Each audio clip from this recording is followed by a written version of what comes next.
Super AI Podcast Design Thinking for You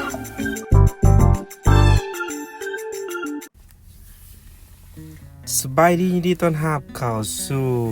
พอดแคสต์ Super AI ซึ่งข้าพเจ้าเนาะครับจากทีมในรายการเสียงข่าวจนเกิดเสียงนี้และมื้อนี้เนาะก็ได้รับการสนับสนุนดีๆจากห้านไซไลน์คาแคร์สะอาดเอี่ยมอ่องว่าซั่นอย่าลืมมาใช้บริการเนาะอยู่ที่คอยอุดมไซส่วนรายละเอียดเดี๋ยวเขาจะขึ้น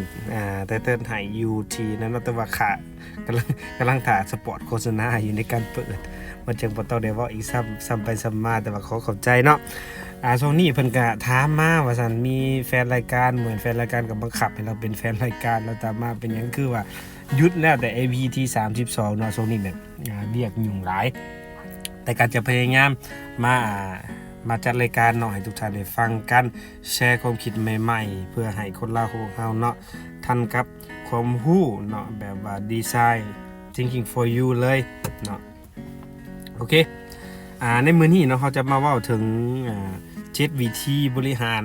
พนักงานให้เดินไปสู่ความสำเร็จซึ่งใน7วิธีดังกล่าวเนาะ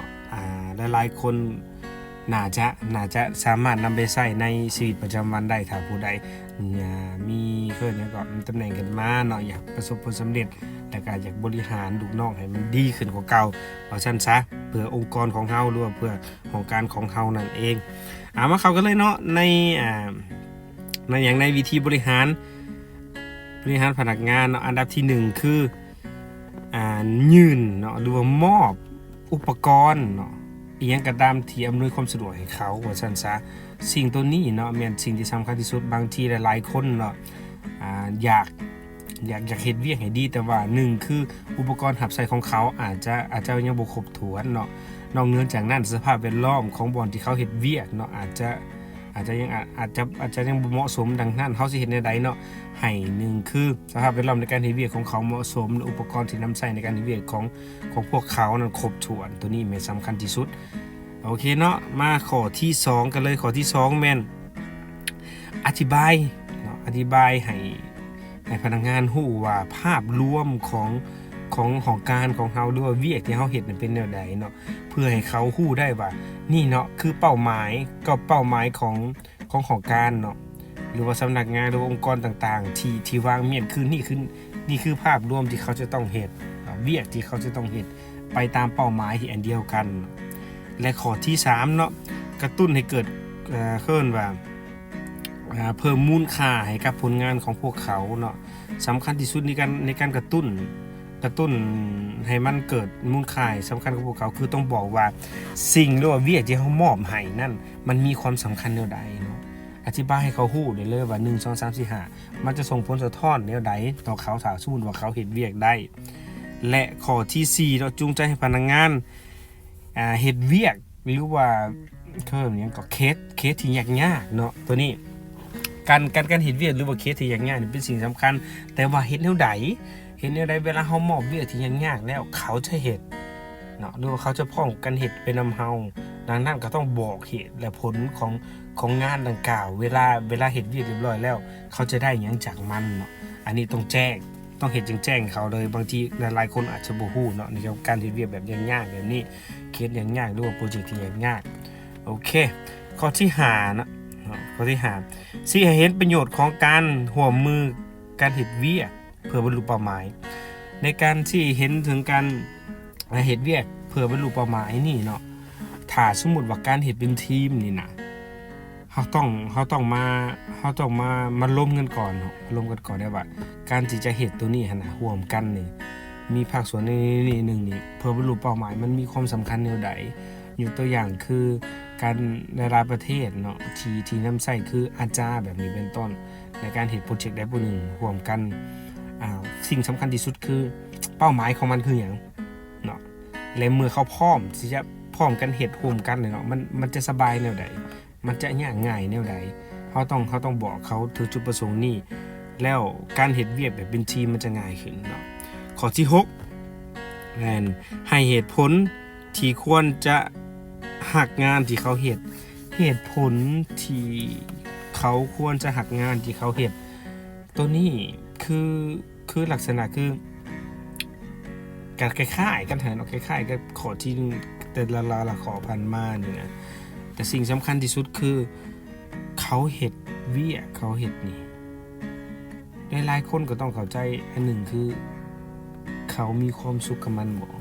หรือว่าเฮ็ดแนวใดที่ให้เขามีความสุขกับงานที่เฮ็ดตัวนี้ดังนั้นการสร้างกำลังใจให้เพื่อให้เขาหักหอมเวียกที่เขาเฮ็ดนี่เขาต้องมีแนวกระตือรือร้นหรือว่าแนวกระตุ้นว่าซั่นซะแนวกระตุ้นเขาบ่ว่าจะเป็นการย่องย่อชมเชยแบบนี้เนาะเพื่อหยังเพื่อให้เขาหักง